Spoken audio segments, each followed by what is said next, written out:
Hare, Hare Rama, Hare Rama, Rama Rama, Hare Hare, Hare Krishna, Hare Krishna, Krishna Krishna, Hare Hare, Hare Rama, Hare Rama, Rama Rama, Hare Hare, Hare Krishna, Hare Krishna, Krishna Krishna, Hare Hare, Hare Rama, Hare Rama, Rama Rama, Hare Hare, Hare Krishna, Hare Krishna, Krishna Krishna, Hare Hare, Hare Rama, Hare Rama, Rama Rama, Hare Hare. Jai Shri Radhe Govinda, Radhe Govinda, Radhe Govinda. Jai Shri Radhe Govinda. Jai Shri Gauranitai, Gauranitai, Gauranitai. Jai Shri Gauranitai. Jai Shri La Prabhupada, Prabhupada, Prabhupada. Jai Shri La Prabhupada. Hare Krishna. Hare Bol everybody. Hare Krishna. I'll unmute you all. You all can say Hare Krishna too. Hare Krishna, everyone. Thank you for joining. Hare Krishna Mataji. Hare Krishna, Hare Krishna. Hare Krishna Mataji. Hare Krishna Mataji. Hare Krishna. Thank you so much. Om Ajnana-timirandasya Jnananjana-shalakaya Chakshurunmilitamena Tasmai Shri Guruve Namah. Shri Chaitanya Manobhishtam Sthapitamena Bhutale Swayam Rupa Kadamayam Dadati Swapadantikam. He Krishna Karuna Sindhu Dinabandhu Jagatpati Gopesha Gopika Kanta Radha Kanta Namostute Tapta Kanchana Gaurangi Radhe Vrindavaneshwari Rishabhan Sute Devi Pranamami Hari. Jai Shri Krishna Chaitanya Prabhu Nityananda Shri Advaita Gadadhara Srivasadi Gaura Bhakta Vrinda. So Hare Krishna, welcome everyone. Today it is chapter 7.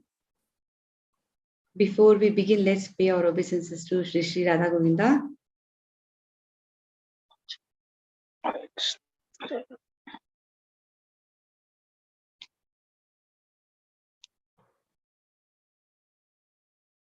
So I'm audible and you're able to see my screen, right? Yes, yes.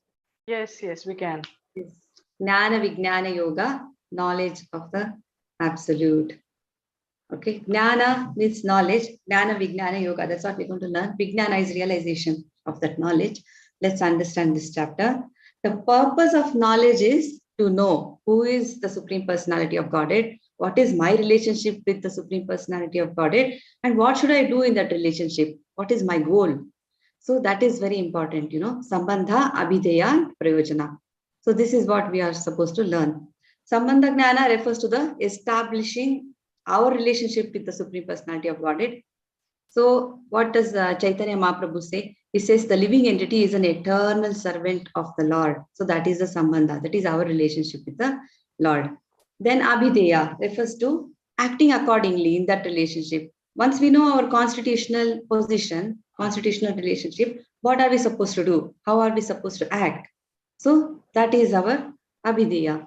We can perform sadhana bhakti, the prescribed duties given to us, as service to the Supreme Personality of Godhead. And then finally, there is Prayojan. Prayojan is our goal. What is our goal? Get to Godhead. Chaitanya Mahaprabhu says, the greatest necessity for a human being is the achievement of love for the Supreme Personality of Godhead. So that is the goal, getting there, So we have to develop love for Godhead, and our prayojan is getting back to Godhead. So after we discuss this, let's move on to the summary of 6th chapter, which we did yesterday. So this is what we did in Dhyana Yoga, Ashtanga Yoga chapter. Advancing in Ashtanga Yoga, stages of Ashtanga Yoga practice, why control mind, destination of unsuccessful yogi. Bhakti Yogi, the topmost yoga.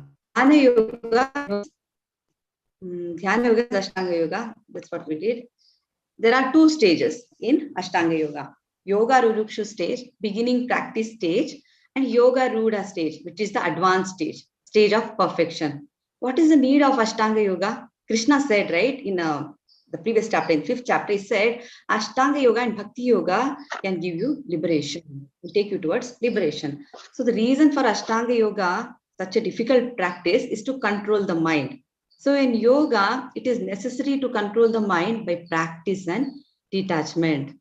So there are various practices in Ashtanga Yoga. You saw that yesterday. And it is to perfect Ashtanga Yoga is to realize the soul. And, the final, it's just all these yoga systems should culminate in Bhakti Yoga. That is the ultimate goal. But when he heard this, Arjuna found it very difficult. He says, controlling the mind is more difficult than controlling the wind. So, I can't do it. He says it's very difficult. Then he also asks, what is the destination of an unsuccessful yogi? Such a yogi will be given another opportunity to attain perfection. Krishna answers that. Then Bhakti Yoga is the topmost yoga and Bhakti Yogi is the topmost yogi. So let's continue learning about Bhakti Yoga from this chapter. The first 6 chapters are about Karma Yoga. The middle 6 chapters are about Bhakti Yoga, and the last 6 chapters are about Jnana Yoga. Yes. But actually, it is about achieving Bhakti. How do we attain Bhakti through Karma Yoga? How do we achieve Bhakti through Jnana Yoga? That is what these chapters are getting at. And the middle 6 chapters are very beautiful. It is like a sandwich, In the middle, you have the most beautiful information. That is the perfect and most secretive knowledge. So Bhakti Yoga is the most important knowledge given in Bhagavad Gita. And these 6 chapters are talking about Bhakti Yoga. So let's begin. Let's see what Krishna is saying. Shri Bhagavanu Vacha Maya Saktamana Partha Yogam Kunjan Madashriyaha Asamshayam Samagram Mam Yathagnyasyasi Tashrunu.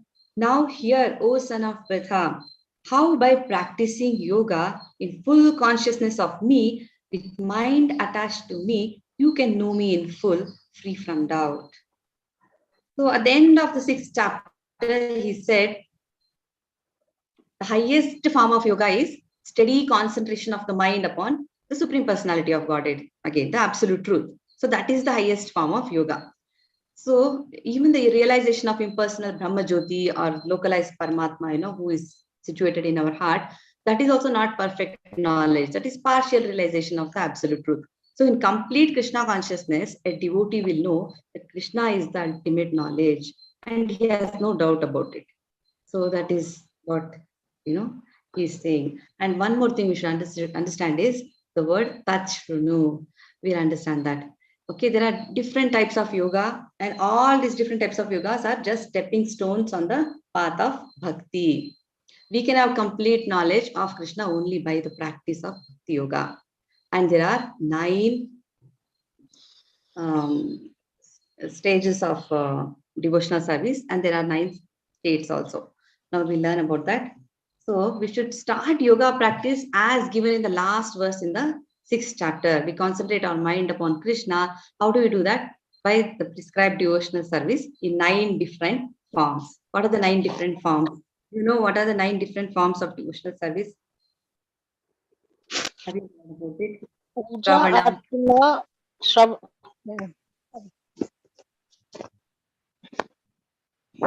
Shravanam Kirtanam Arjuna,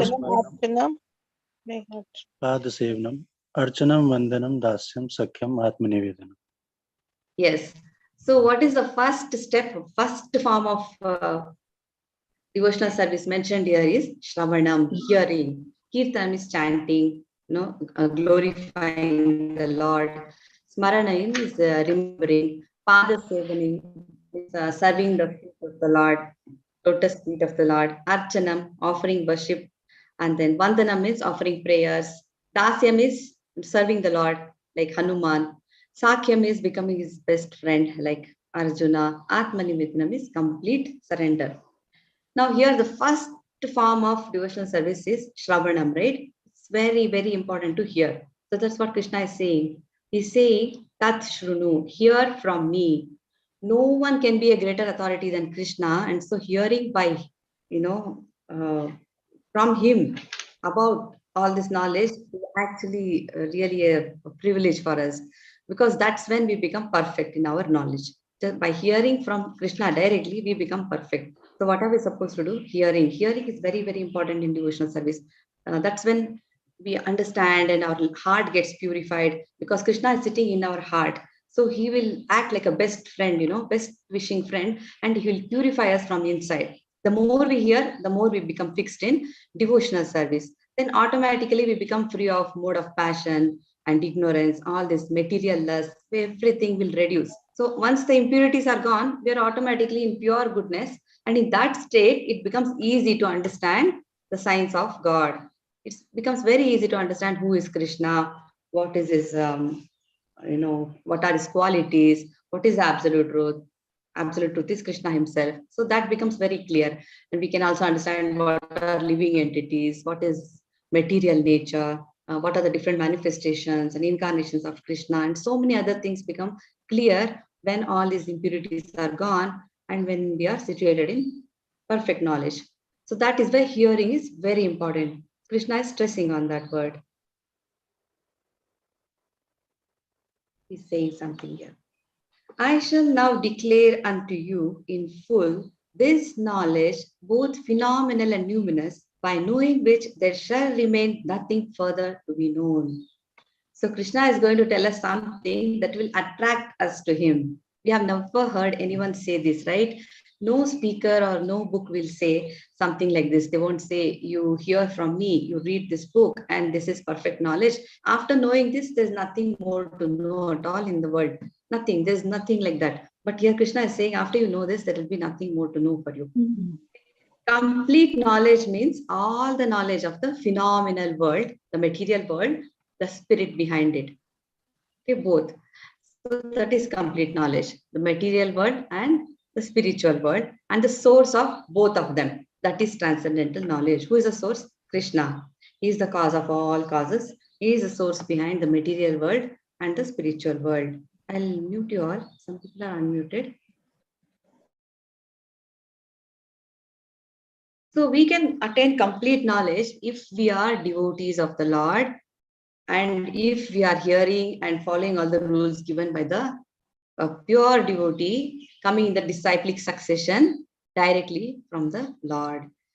So an intelligent person will know this and he will follow these rules. So it becomes very, very important. And there is a very nice analogy that Prabhuji gives, our body is like a vehicle and it is dead, right? It is dead matter. Our spirit soul is what is making the body living. So spirit soul enters the body and makes it living. So the natural tendency of matter is to decay, but natural tendency of the spirit is to remain fresh. So without the spirit, the material world cannot function. So it's very, very important to understand that. And there are three ways of acquiring knowledge. Pratyaksha Praman. It's like what I see is what I believe. That is Pratyaksha Praman. But that is not perfect knowledge, because it cannot be complete knowledge. We cannot even see, like Mataji says, we have this eyelid and eyelashes and everything. We can't even see that without the help of a mirror. There are so many things that we don't know and we don't see also. So that is not perfect way of understanding anything. There is Anuman Praman. Anuman is estimating, guessing. It's like you see the pressure cooker and try to guess what's the pressure inside, how hot it is and all that. That is just guesswork. And that also is not accurate. So what is the perfect way of acquiring knowledge? That is Shruti Praman. That is hearing from an authority. hearing from our spiritual master. That is perfect knowledge. So Krishna himself is saying here, so just by hearing about Krishna, we become purified. And so oral reception becomes very, very important. We hear a lot of things all through the day, but just giving our ears to Krishna and his knowledge, we can get purified and so many things get cleared. So it's very powerful. Hearing is very powerful. Manushyanam sahasreshu kaschid yatati siddhaye yatataamapi siddhanam kaschin mam vetti tattvataha. Out of many thousands among men, one may endeavor for perfection, and of those who have achieved perfection, hardly one knows me in truth. What's happening is, generally, what do people do? They are engaged in animal propensities like eating, sleeping, mating, defending. This is what is going on every day, right? They hardly have any time nor inclination to understand anything about transcendental knowledge. Even the yogis and gnanis are also confused sometimes, they also don't have complete knowledge. Krishna himself says, even the demigods are sometimes confused. Their attempts of understanding him also are incomplete many times. So he says, no one knows me as I am. Even Shankaracharya also says that. He says, a person may have transcendental knowledge, but understanding Krishna is not easy. And even Brahma says that in Brahma Samhita. So for a non-devotee, it becomes very, very difficult to know him. If all these gnanis and yogis are not able to understand him, how can a non-devotee understand? That too without practice of devotional service. He can't even do devotional service. So Krishna is saying, a person who really knows me, such a great soul is very, very rare. Who has completely surrendered unto him is quite rare, because it happens after a very, very long time. It is not easy to understand Krishna and completely surrender to him. So we cannot understand Krishna by our blunt material senses and whatever efforts we put in. It's not just us. It is Krishna himself. He will reveal himself to his pure devotees. That is his mercy. So that's how it is. The Lord also reveals himself. That's when the devotee understands. He reciprocates. When the devotee is trying to understand him, Lord also reciprocates. That's how there is progress in spiritual life. And here there is an example of a marathon. People run marathon, right? Thousands of them run, but very few make it to the finishing line. And out of them, only few will be perfect. It's like that, a person who becomes a siddha, who understands that I'm not the body, I'm the soul, and what is spiritual, what is spirit, what is matter, everything, all these things. Such a person is very rare, and among them, that knowledge will not take us anywhere until we start doing something about it. They have to perform devotional service. Once they have that knowledge, if they are performing the activity of devotional service, then the knowledge becomes complete. Then slowly, there is progress. So when we are hearing from a great person about Krishna, about all this transcendental knowledge, we should not have any buts and ifs and all these other doubts. We should ask relevant questions. It is very important. Prabhupada says we should be like an empty slate. When you go in front of a spiritual master, we should just behave like we are really dumb. We should not say, oh, I know I'm a PhD, I'm such a big lawyer, and I have done so many things in life. I have these many medals and whatnot. Nothing like that. When you go to a spiritual master, you should really be like a student, perfect student with an empty slate. Mind should be clear. Just hear from the spiritual master what he is saying. Don't cross question, nothing. That's the way we can absorb transcendental knowledge. Because all these great acharyas like Ramanujacharya, Madhvacharya, they're all great acharyas. There is no need to doubt them. So we have to be very humble. A lot of humility we should approach them. And when they are saying something, we try to understand. So Gita is like a foundation for our understanding the absolute truth.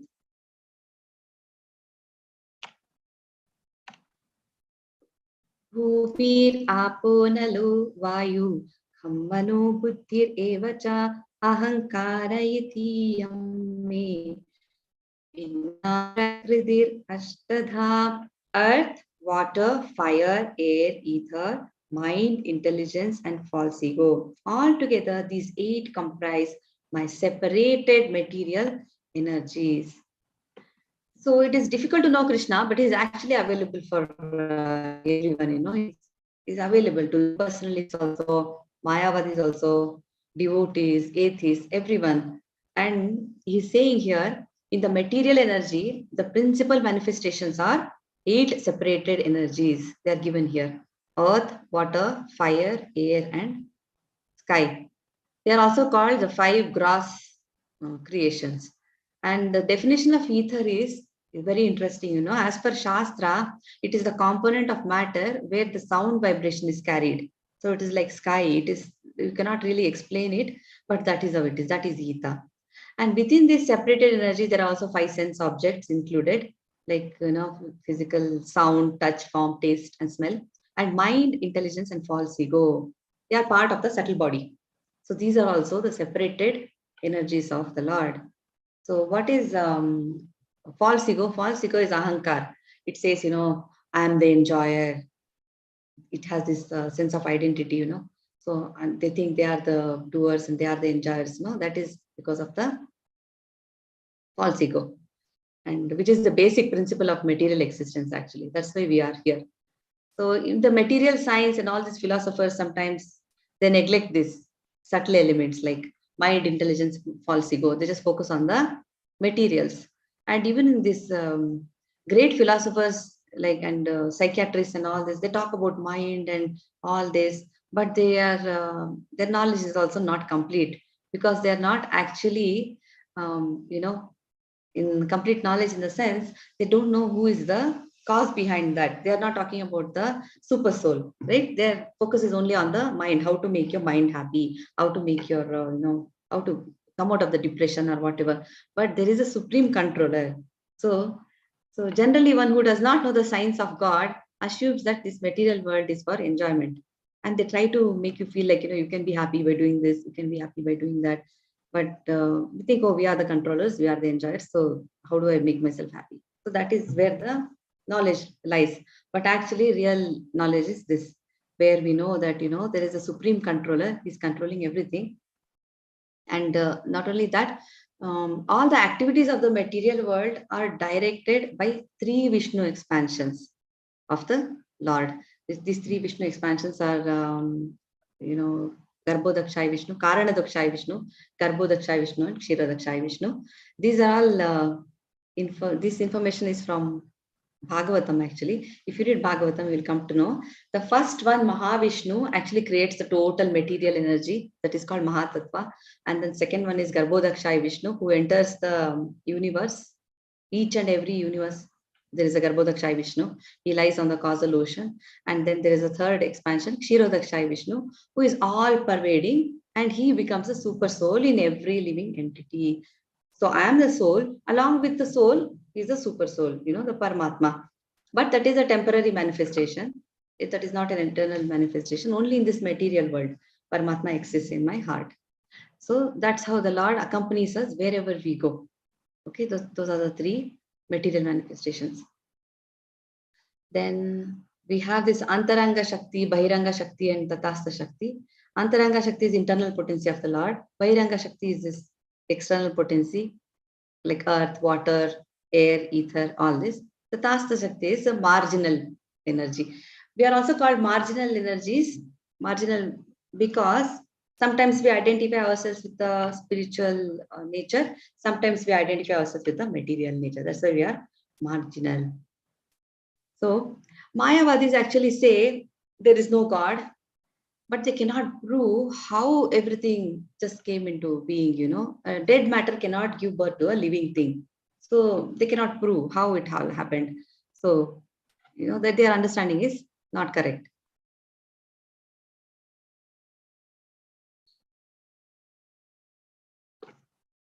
Besides this inferior nature, O mighty armed Arjuna, there is a superior energy of mind, which are all living entities who are struggling with material nature and are sustaining the universe.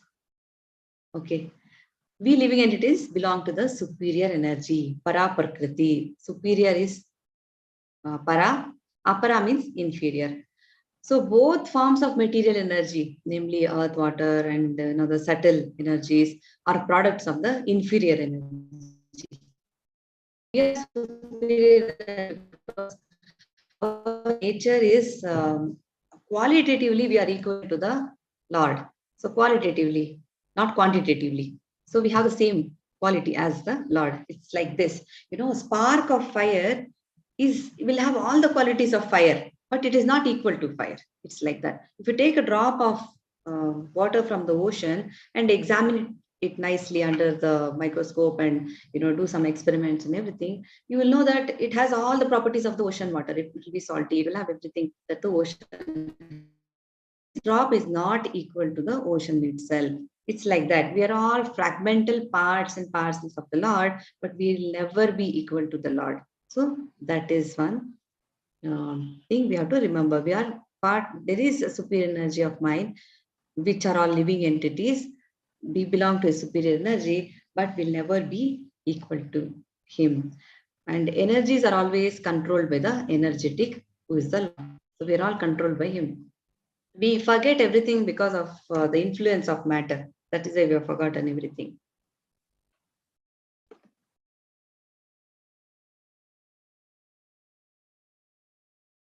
Okay. Of all that is material and all that is spiritual in this world, know for certain that I am both its origin and dissolution. He's saying his origin and dissolution. It's so clear, isn't it? Whenever we see these verses and translations, the translations are so clear. Krishna is saying, he's referring to himself. He's saying, I'm the origin, I'm the dissolution. Prabhupada writes in the purport also, it is like showing torch to the sun. Sun itself is already bright. You don't need a torch, isn't it? Something like that. So this translations are very clear. So how the Mayavadis and all these impersonalists and others can get confused. That is really a mystery, because whatever Krishna says, we have to just accept as he's saying. No need to write our own, interpretations. O conqueror of wealth, Arjuna, there is no truth superior to me. He's saying there's no truth superior to him. Everything rests upon me as pearls are strung on a thread. So Krishna is holding everything together. He is Adi, he is Anadi also. No, he has no origin. He's, he's Adi, he is Anadi. So he's holding everything together. His energies are everywhere. He pervades the entire material creation and everything, and he's holding everything together like as pearls are strung on a thread. So Krishna is the absolute truth. He is the supreme personality of Godhead, and this is confirmed in every verse, in every step in Bhagavad Gita. As you go ahead, every verse will talk about this. It becomes even more. As we go ahead, it will become clearer and clearer that he is the supreme. And there is this word called arupam. Arupam means does not mean he has no form. Arupam means he has a form of eternity, bliss, and knowledge. He does not have a material form like us. Okay, we take birth, we die. That is a material form, right? We have this kind of a body, but his body is not material. That's why it is called arupam. Everything that exists is a product of combination of matter and spirit. And it's like, again, as we discussed, a child is born, he has a soul, right? He's a soul himself. So nothing, even a insect or you can see worms or whatever, they cannot just come from a dead matter, right? They all are, a living entity can give birth to a living entity. So dead matter cannot. So that is the knowledge, real knowledge. We should understand how it works, the combination of matter and spirit. Everything exists because of that. So Nityo Nityanam Chetanas Chetananam. Nitya means eternal, and that is God. He is also a living entity like us. Okay, but he is Nitya, eternal, and he is the chief of all the eternal living entities. There are so many Nityas. He is the only one who is the chief of all eternal living entities. So we are all conscious. I am conscious and I know what's happening in my body, but the Lord is supremely conscious. He is the supreme consciousness because he knows more than what I know. Like we can just analyze ourselves, like where we feel there is a pain in the body, we can say, oh, this is hurting, this is going on in my mind, this is happening, that is happening, but we can't understand what's happening in the other person's body, right? We cannot analyze what's happening outside our own consciousness. But the Lord is not like that. He is a supreme conscious. Okay, he's conscious of everybody and everything. He pervades everything. He understands everything that is happening. That is called inconceivable. We cannot understand that. No human being can claim that. He is inconceivable. He is independent. He is his own goal of enjoy his own pastimes. At the same time, he is present everywhere through his energies. That's why it's called inconceivable. Rasoham apsu kaunteya prabhasi shashi suryayo pranavaha sarva vedeshu shabdakhe purusham paurusham drishu. O son of Kunti, I am the taste of water, the light of the sun and the moon, the syllable Om in the Vedic mantras, I am the sound in ether and ability in man. Now Krishna is going to describe some of his energies through which we can perceive him in our day-to-day life. So he's speaking about his own qualities. He's all pervasive and we can perceive him like this, he's saying he's the taste of water. He's the light in the sun and moon. So whenever we see something, we should know that that is the energy of Krishna. So that way we can constantly remember Krishna. There's no way we can forget, because everything that we see is actually coming from him. It's originating from him. So he's saying he's the mantra Om. And the demigod is like this, in the sun, there is a demigod. We call it sun god, right? But we perceive him through his sunshine. It's like that. The Lord's energies are everywhere. We can perceive him like that. An impersonalist may say, oh, this is the taste of water, or this is water, and this is the energy of God, whatever. But a personalist will actually not just understand that, but he will also thank God, because he knows this is being provided to him by a person. So immediately he'll say, thank you, God, for quenching my thirst. That's the difference between impersonalist and personalist. Because a personalist is actually devotee. So he'll say, oh, thank you, God, for such a tasty water. Oh, very nice. Thank you so much for quenching my thirst. So that is his attitude towards the Lord. So one who knows God, a pure devotee, knows that the impersonal conception and personal conception are simultaneously present in everything, and there is no contradiction. They understand both. And there is a table here for our easy understanding.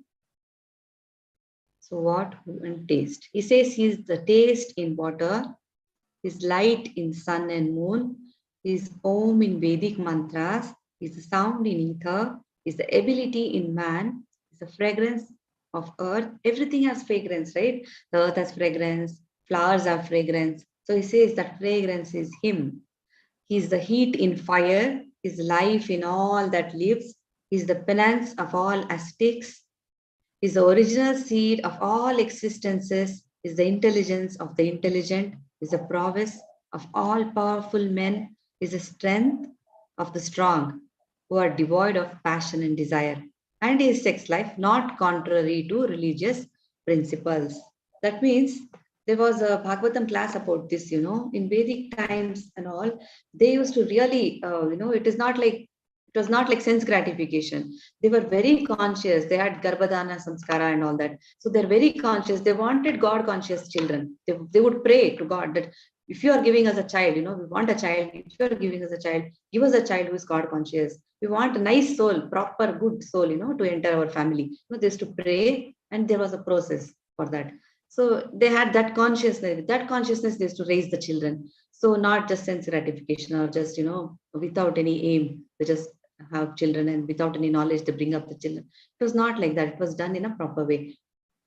And then so Krishna provides the energy to see, hear, and whatnot, speak and everything. So if we see somebody who is really doing very well, he has some great talent or something, we should understand that that ability in that person is given by Krishna. So a pure devotee is never envious of anyone, because the moment he sees someone who is really, really good at something, he will immediately make a connection, that is nothing but Krishna's mercy. This person is like this, he has this much talent, this many skills. That is because the Lord is given him that, that is Krishna's gift, God's gift.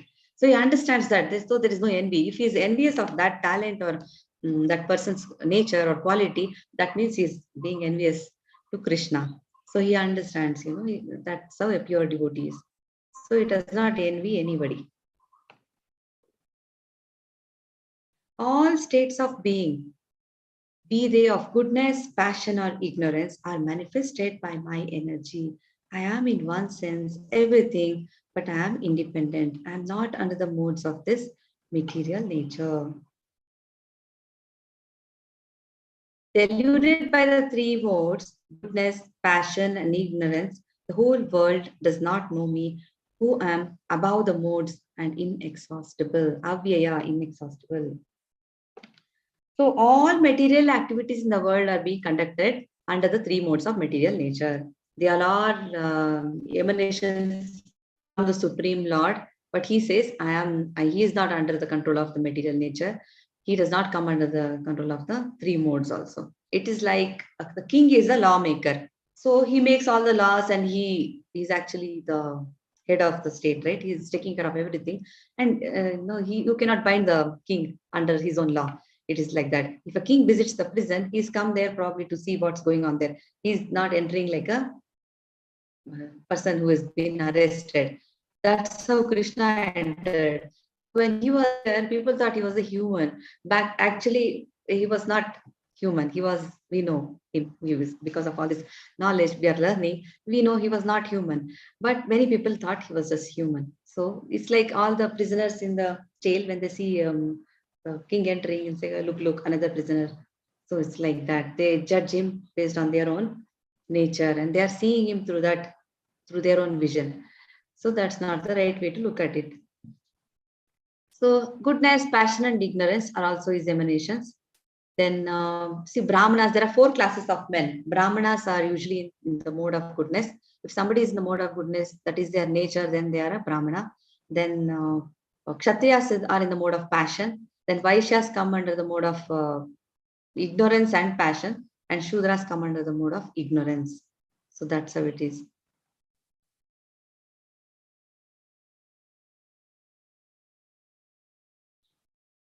Even those who are in the mode of goodness cannot understand Krishna. So what is the situation for those who are in the mode of ignorance and passion, right? So it is not easy. Daivi hesha gunamai mama maya duratyaya mame vaye prapatyante mayam etam tarantite. This divine energy of mine is talking about material nature, consisting of the 3 modes of material nature, is difficult to overcome. But those who have surrendered unto me can easily cross beyond it. So the conditioned soul is actually Nitya Baddha, is eternally conditioned, because he may think, I'm such an expert. I may think I have money, I have family, I have all these designations, I'm this and that. But still, material world is very difficult to live in. It is not an easy place to live, right? It is not easy. Krishna himself is saying, even an expert swimmer cannot face the storm, and he won't be able to swim in this ocean of nescience. If you see this image here, this person is fallen into this ocean of nescience. Only Krishna can take us out. Only God can help us. But we forget that. We think we are doing very well here. But only a person who has completely surrendered to Krishna. This image can apply to somebody who is in a bhava stage. After passing through so many stages in bhakti, they reach a bhava stage where they understand, only Krishna can take me out of this situation. So that's how it is. So we can never come out of this. So Krishna is the Lord of illusory energy, and so he can actually help us. So what are we supposed to do? Surrender to Krishna, to his lotus feet, and then we can come out of this energy. What we usually do in this material world is, whenever we have a problem, we go to another person. So Prabhupada gives a very nice example. He says, a person who is bound, we are all conditioned, we are under illusion. So just think we are all bound with ropes of illusion. My hands are tied, my legs are tied. So I have a problem now. I go to another person who is also tied up. His hands are also tied, his legs are also tied. I go to him and say, can you help me have this problem? That person is also bound, he's also under illusion. He's also, in the material world with all these three modes working on him. So how can he help? Only a person who is free, whose hands are free, he can untie the person who is bound, right? Just like that. That is the role of a spiritual master, because he is liberal. He is in the truth. So he only such a person who is tattva and illusory. So if a person is having some kind of problem in this material world, only a spiritual master can guide that person in the right direction. Okay, Guru, Sadhu, and Shastra, they will never misguide us. So they are the ones who can give us proper, solution to our problems. So once we accept that, then all other solutions become easy. But we run to all these other people who are also in the same boat. Like, I have a problem, will you help me? And that person has a problem. So both of them can't help each other. So we should take shelter of a spiritual master.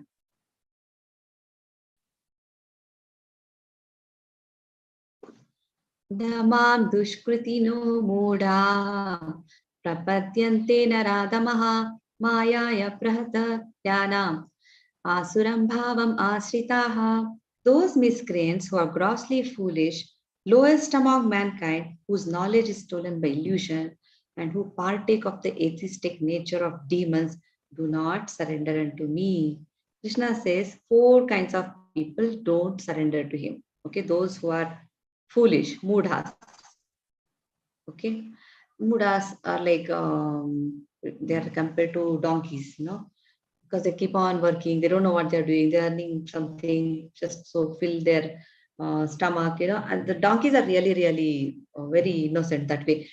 Grass is right there, but they work all day for just little grass that man will feed. So that's how they are. So many mudhas, they have no time for spirituality also. So they don't know the ultimate goal of life. So they don't surrender. It's very foolish. Then lowest of mankind, they are very, very sinful, naradhamas. Okay. Then those who are deluded, speculators, Maya has stolen their knowledge. They're very proud that they know too much. But actually, no qualification helps us. When we want to understand spiritual, what is spirituality, what is spirit, who is the absolute truth, what is happening, then no other qualification will help us. Only learning from a proper source, what will help us. But they are very, very proud of their achievements and probably don't understand. So that is Maya Pratagna. There are some examples we'll discuss also. Then Asuram Bhavam Ashritaha means they are atheists, they are asuras, like we have Ravana, Kamsa. They will also they never surrendered, right? They were also thinking about Krishna, but in not favorable way. So that's how it is. They don't surrender. Krishna is saying that. So here again, see the example of the donkey here. The Mayavadis think there is no person beyond all this. It's just energy. So they think Krishna is a human being. And there's no God who is, doing all this. So that's their knowledge. That's why they are Mayavadis. And this material nature is too powerful. That is why they are like that. Whatever they try to learn, through books and that and this, whatever exercise they do, they are not able to overcome that because the material nature is like that. It's too powerful. Maya is like that. Krishna is covered by illusion, Maya. So what happens is they cannot get to him so easily. Only by surrendering unto him and having that faith in him, then, it becomes clear. That's how we should approach. Prabhu gives a very nice example. It's like when you're going into a classroom, you should have respect for the teacher, right? You go to school or college or wherever, you go inside and then sit there and learn what the teacher is teaching. If we are not focused on that, what we'll do? We'll just focus on the superficial features of the teacher. Oh, she's wearing a ponytail, or maybe what color clothes she was wearing, how was she holding the duster? These things, we'll notice this and nothing will enter our head. So it's like that. When we open Bhagavad Gita, we have to have a lot of respect for Krishna. But these Mayavadis, impersonalists, if they're approaching in a different way, then probably they will not understand much. So that's how it is. Naradhamas are the lowest of mankind. We see here, there is an example of two brothers, Jagai and Madai. They were born in a proper family, but they were committing a lot of sins. They were gambling, cheating people. So they were into all kind of problems. But then once Nityananda Prabhu went to them, he wanted to, out of his own mercy, he wanted to bring them to the right track. So he was trying to tell them what's the right thing to do. He was giving them Harinam, but they got very angry. They took something and hit him. Then it hurt him, and then Chaitanya Mahaprabhu got very upset. He was like, how could they do that? And then he came here to punish them. At the time, Nityananda Prabhu said, this is your mercy incarnation. Please don't use violence on them. He was ready to invoke his chakra. Actually, Chaitanya Mahaprabhu is Krishna himself, but he was a mercy incarnation. So there was no violence there. But then as soon as that happened, these two actually said, no, please don't punish us, because they got scared. They will be punished now. Something bad will happen to them. They fell at their feet. Then Chaitanya Mahaprabhu said, yes, we will forgive you. Only thing you have to do is chant the Harinam, chant Hare Krishna Maha Mantra, and you'll be fine. They sat down and chanted, and they actually purified, themselves. They became really pure. So that is the mercy of a pure devotee. It is not easy to change someone's nature. Only a very pure devotee or somebody of that caliber can do it. So they actually became devotees, and they became nice people. So they are Maya Brata. They are Naradhamas. And we have Asura here standing and, performing some austerities. Like Hiranyakashipu stood for 10,000 years, thousands of years. He stood on one leg like this. And then he was, asking, he wanted to ask Brahma to make him immortal. He wanted a lot of boons from him. So that is, and he wanted to become greater than God himself. It is like, I want to enjoy the kingdom of God without God. So that was their money. They're very envious of the Supreme Lord. Then we have 4 kinds of people who surrender. Chaturvidha bhajante mam jana sukritino Arjuna arto jignasuraarthati jnani cha bharatarshabha. So arto, arthati, jignasu and jnani. These 4 types of people surrender to Krishna.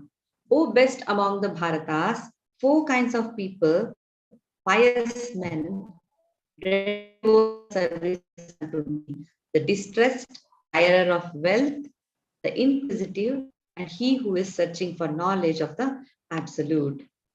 Actually, they are actually pious people, all these people. They obey the rules and regulations of scriptures. They have morals. They follow some social laws. They are called Sukriti now. That's why they're called Sukriti now. And the other ones who didn't surrender, they're called Dushkriti now. So here are some examples. You can unmute and tell me in which category they belong. Here we have Gajendra, who is in pain. He was caught by a crocodile. So he is in distress. Distress. Okay. And then we have Draupadi here. She is also in distress. Also distressed. She is also in distress. Distress. And then, And then we have Sukdev Goswami. Actually, he did not want to take her. After he heard all this, yeah. Sukdev Goswami is actually a Gnani. And then we have Parikshit Maharaj here. And this is Dhruva Maharaj. Dhruva Maharaj belongs to which category? Dhruva Maharaj? Arti. Artharthi. No. He wants some. The inquisitive. Inquisitive. He's the Dhruva Maharaj inquisitive. wanted a kingdom. I think for the wealth, the desire of the wealth. Yes, the desire of the wealth. And this is Sugriv. So which category does he? Sugriv. Okay. The inquisitive. He wants kingdom. Yeah, Sugriv wanted kingdom. So he is also Artharthi. And the sages in Kumaras also come under, Kumaras, the 4 Kumaras, they are also inquisitive, Jignasu. Okay. So all these people also finally, once they give up all their material desires, they fully understand that material nature is not where they belong. They, advance and they also become pure devotees of the Lord. That's what happened to Dhruva Maharaj, right? He went to the Lord for, for a little boon that he wanted, but he told Krishna, he told Vishnu, I came here to ask for a speck of, I wanted to ask some dust, but what I got is diamond. When the Lord himself is standing there, what can he ask? So he was transformed into a pure devotee. He became the devotee of the Lord. Mataji, what is the third picture showing? This is Shukamuni in his mother's womb. His father is Vyasadev. He did not want to take birth.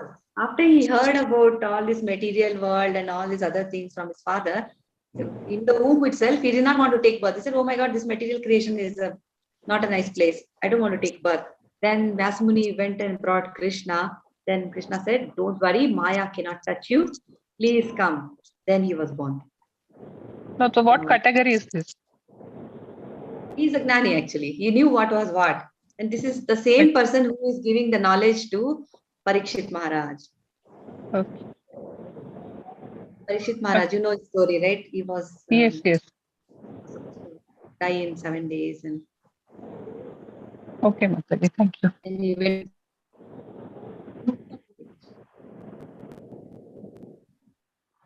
Of these, the wise one who is in full knowledge in union with me through pure devotional service is the best.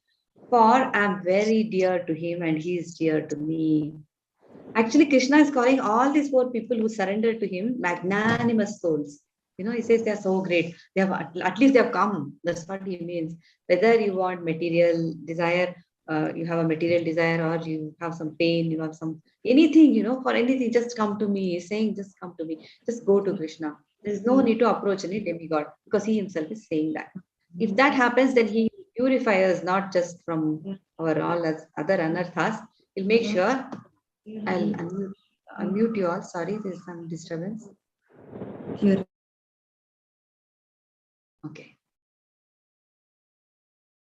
So only such a person who is situated in pure knowledge of the transcendental knowledge of the Supreme Personality of Godhead, only he is, protected in devotional service, and then no material contamination can touch him because he is performing devotional service unto the Lord. He will be, so pure that nothing can touch him, and there won't be any duality also. What is good, what is bad? Just like Haridas Thakur, when the prostitute entered his kutir, he did not feel any aversion to her. He was like, that is another soul, come here. He knew why she was there, to bring him a bad name. But still, he did not look at it as a bad situation or a good situation. So it's like that. The pure devotee becomes like that. No duality. And they're very, very focused on their goal. Bahunam janmanamante gnanavan mam prapadyate vasudeva sarvamiti samahatma sudurlabha. After many, many births and deaths, he who is actually in knowledge surrenders unto me, knowing me to be the cause of all causes and all that is. Such a great soul is very, very rare. It's so difficult to, achieve Krishna, but Prabhupada has made all this Vedic literature and all these books so easy for us to understand. It is like baby food, because baby food is like that. It can be digested so easily. You just don't have to work very hard. No need to chew and nothing. So it's like that. He has written the purports and he's provided all this information for us. So easily we can understand what he's saying. Then how do we surrender? That instruction is very clear. We have to chant and hear about the Lord. Then if we find a pure devotee, we should never leave such a person. Once somebody asked, Prabhupada, what will happen to me? Will I really go back to Godhead? Then he said, don't worry, I will take care of that. You just hold my dhoti. He was saying, giving that assurance to him. You just, listen to me and you'll be fine. You'll go back to Godhead. So a pure devotee is like that. And these people, all these pure devotees, they are actually sent by Krishna himself. That is his mercy. They traverse the earth so that they can take away our sins, help us go back to Godhead, because we are forgotten. We think this is life. This is how we should live. This is the permanent place where we want to make this world a very peaceful and happy place, which is not going to happen. So this very elevated devotees appear in this world to give this knowledge and tell us, this is not where we belong. We're all spirit souls. And Krishna is saying such a soul is very, very rare, who is completely surrendered to him after such a long time, after being, it's very easy to become an impersonalist, actually, for a person who is trying to get into devotional service. But then if he has help, if he is among the devotees, then it becomes easier. Those whose minds are distorted by material desires surrender unto demigods and follow the particular rules and regulations of worship according to their own natures. I am in everyone's heart as the super soul. As soon as one desires to worship the demigods, I make his faith steady so that he can devote himself to some particular deity. So actually the demigods also don't have much power. They are whatever they give. When we go to approach a demigod and ask for some material boon or whatever, we have a problem, people go to the demigods because they want some kind of a benediction. Like even in Vedic literature, it is given recommendations for worshipping different demigods are given very clearly. If a person wants education, that person can worship Mother Saraswati. She's the goddess of learning. And if a person wants a beautiful wife, he can worship goddess Uma, wife of consort of Lord Shiva. So there are recommendations. But what happens is they cannot sanction anything until Lord himself sanctions. So if a person has a desire, the Lord who is sitting in the heart, he says, okay, you have this desire, this will happen. Then he'll go to the demigod, and the demigod, demigod also, the Lord is in the demigod's heart. So Paramatma is in the demigod's heart also. So he is the one who sanctions finally. He says, without his sanction, the demigod cannot do anything. So the ultimate controller is Krishna himself. So instead of going through all these demigods, you can directly approach Krishna in any form, in the form of Rama, Narasimha, and Vishnu, Narayan. It's like, they're all same. Some people are attached to Rama, some people are attached to Narasimhadev, but it's the same thing. They're all the same. So Krishna is the one ultimately who sanctions. He's the one who, helps them to, okay, fine, you want this benediction, okay, you can do this. So he makes their faith steady in the demigod, and the demigod will finally give it to them. It is like, the principal of the school, but you are going through the security.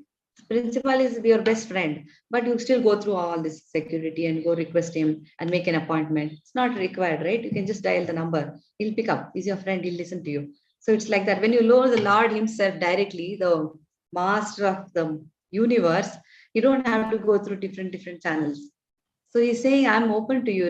You please talk to me directly. You don't have to go through all these different people. So he's like that.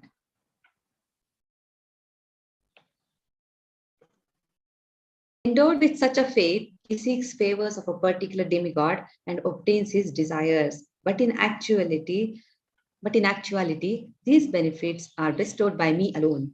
Men of small intelligence worship the demigods, and their fruits are limited and temporary. Those who worship the demigods go to the planets of the demigods, but my devotees ultimately reach my supreme planet. So the demigods cannot grant anything to the devotee without the permission of the Supreme Lord. So as we discussed. And a pure devotee will not ask for any material benefits also. He will not ask. There are many instances like this, The purest of the pure, the Goswamis, how they live. They are very, very pure. Otherwise also you'll see, people on the different, it's like a yoga ladder. We are on different steps. Right? A person who has really reached the top, even he will be like that. He will not ask for material benefits and all. But the Lord knows how to take care of the devotee. He will not have any problems. So that's how it is. Then Chaitanya Mahaprabhu says worship of the demigod is and all this, it's all temporary, because the demigods cannot give any permanent solution or permanent benediction. The permanent solution will come from the Supreme Lord only. They'll just give a permanent, you want something, okay, you take this and go. It's like that. But only Krishna can give you a permanent solution. The eternal happiness and bliss, what we feel, is only at the lotus feet of the Lord.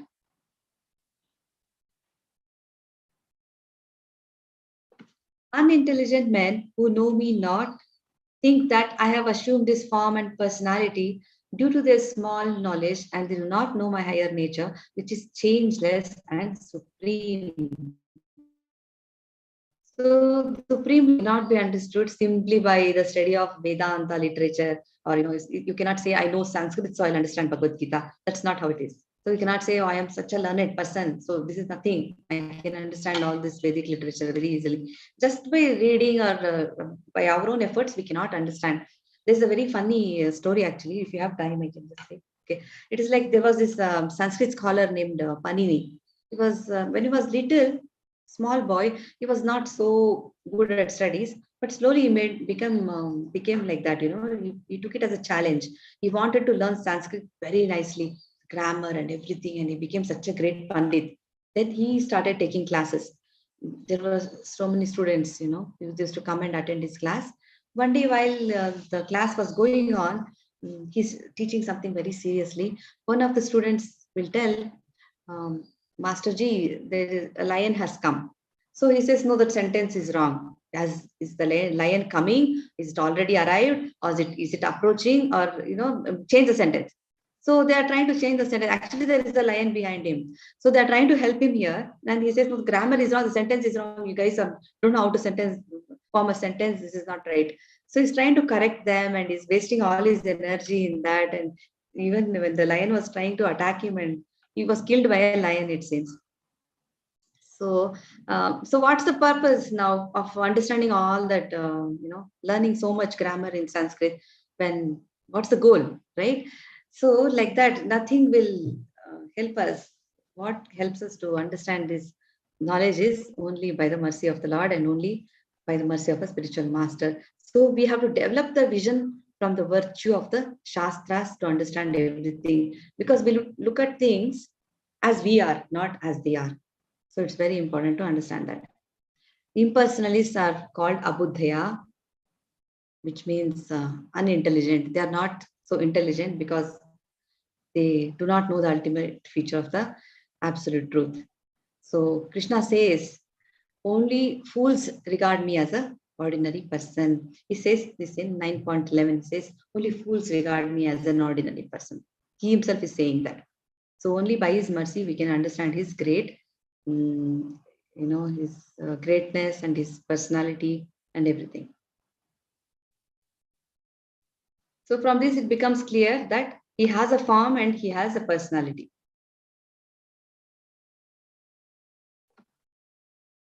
I am never manifest to the foolish and unintelligent. For them, I am covered by my eternal creative potency, Yoga Maya. And so the deluded world knows me not, who am born and infallible. O Arjuna, as the Supreme Personality of Godhead, I know everything that has happened in the past, all that is happening in the present, and all things that are yet to come. I also know all living entities, but me no one knows. So as we know, when Krishna was present here, very few people knew that he was the Supreme Personality of Godhead. Bhishma knew, Pandavas knew, but in the assembly of Kurus, Shishupala insults him so much, right? But there were people present there who knew that he was the Lord. So some people did not know, some people knew. Fools will not know, and they will not understand him also. So he's like a sun. Like, you can take that example again. Like if clouds are covering the sun, we know that there is sun. Sun is still there. It's just clouds are just covering. Right? We can't say the sun just the sun does not exist anymore. So that does not happen. Just like that, he's covered by his Yoga Maya. So fools cannot see that. They think, okay, there is nothing there. Behind the cloud, there's nothing. So let's go ahead.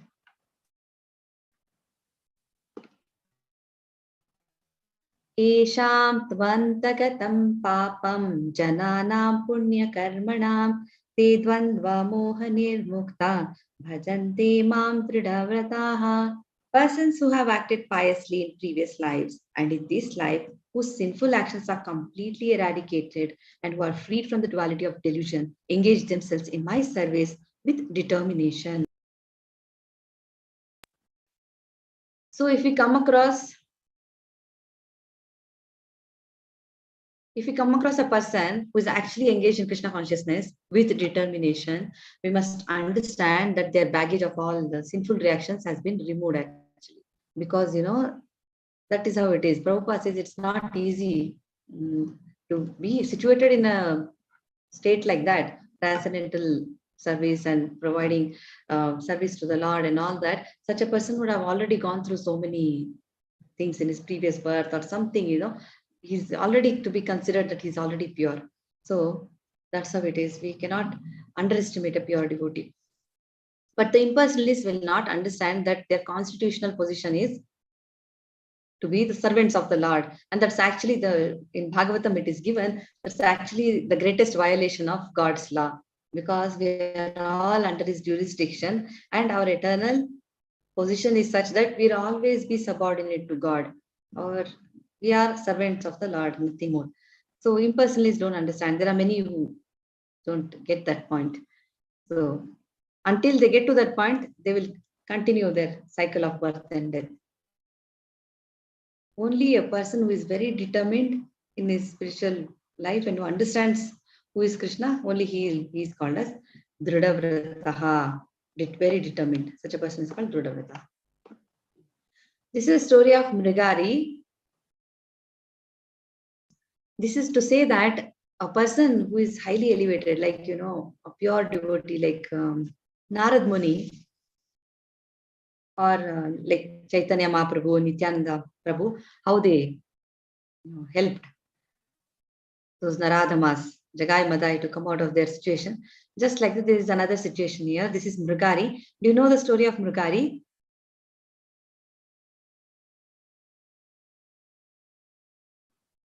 I think I have muted you all. I'm sorry.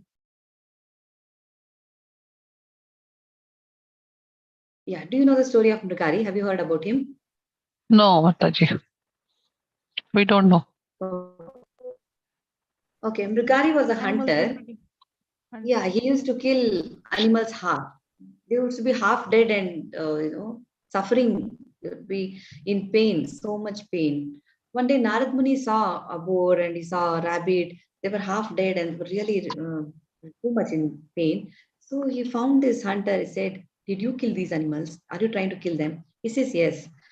Then he looks at him, he knows, when you're talking to a person, you're talking to that person's consciousness, right? You cannot talk to everyone in the same way. So he knows that you have to get down to that level and talk. Because Narad Muni, when he was talking to Dhruva Maharaj, he spoke to her in a different way, because Dhruva was 5-year-old boy.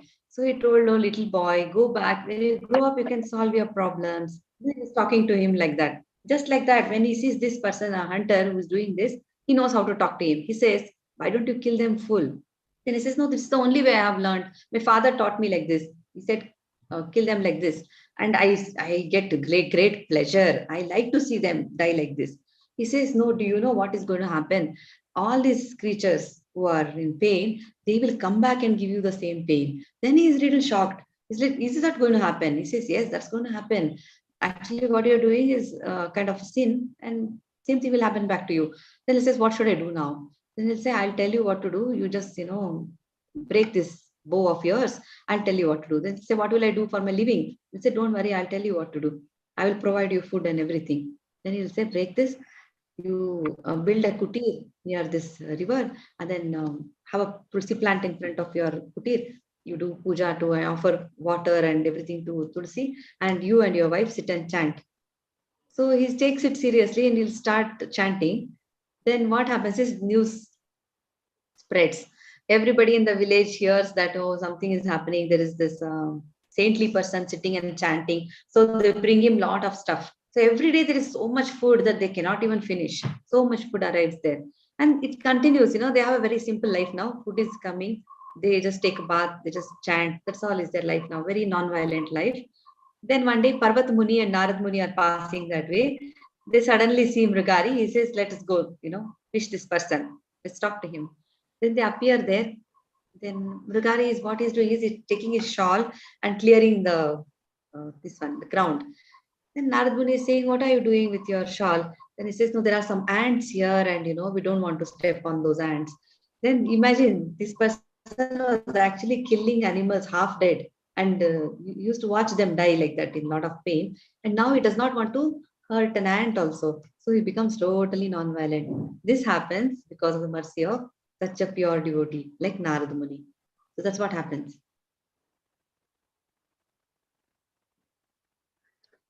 Those who know me as the Supreme Lord, as the governing principle of the material manifestation, who know me as the one underlying all the demigods and as the one sustaining all sacrifices, can, with steadfast mind, understand and know me even at the time of death. So he's telling a person who is Krishna conscious, who is a completely surrendered soul. Such a person, at the time of death, also he will remember Krishna. He will not forget Krishna. He's saying that. So in the next chapter, this topic continues. So because he's chanting all through his life and he's serving the Lord, naturally at the time of death also, he can easily think about Krishna and go back to the supreme abode of Krishna, Goloka Vrindavana. So what are we supposed to do? We should not waste time. We must make sure we hear about Krishna as much as possible, we chant as much as possible, and be in the association of devotees so that, at least we can help each other that way. By ourselves, it's very difficult. So this is what we learned today. Glories of knowledge about Krishna, knowledge of Lord Krishna's energies, surrendering unto Lord Krishna, demigod worship and impersonalism, from delusion to devotion. So it's a privilege to know about Krishna from Krishna himself.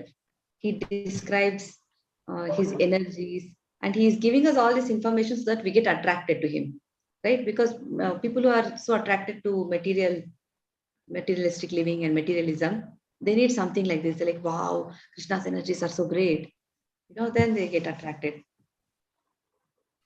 Then only a person who is free from sins can do determined bhakti.